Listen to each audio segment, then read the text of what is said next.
Good day everyone, my name is Tinyo Saligay and I'm going to demonstrate the control keys shortcut in keyboard. So first, let's start.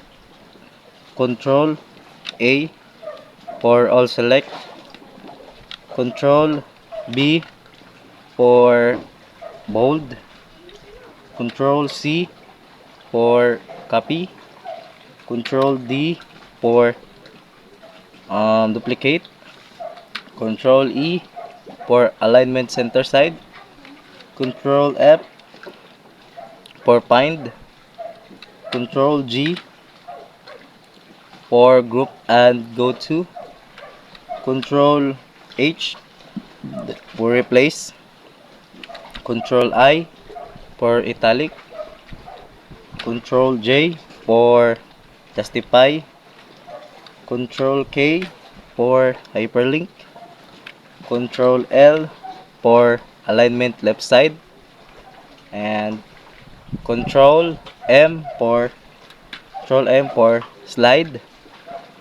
Next is Control N for new document and page. Control O for open. Control P for print. Control Q for quit. Control R for alignment right side. Control S for save.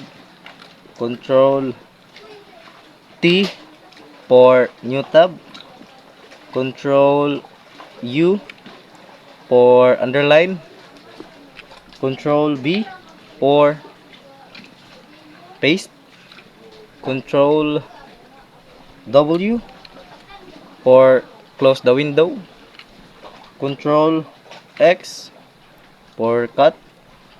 Control Y for redo. Control Z for undo. And Control Escape for Windows Start menu. Control Tab for switch between open tabs in browsers or other tab programs. Control Shift Tab will go backwards, right to left. Control Delete for delete next word. Control plus left arrow for previous word. Control plus right arrow for next word. Control left arrow to delete previous word. Control Alt plus left arrow is restart.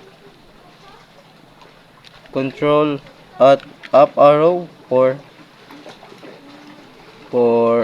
rotate screen right. Control Alt down arrow for rotate screen upside down.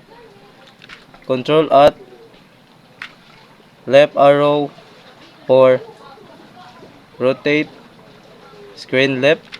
Control Alt right arrow for rotate screen right.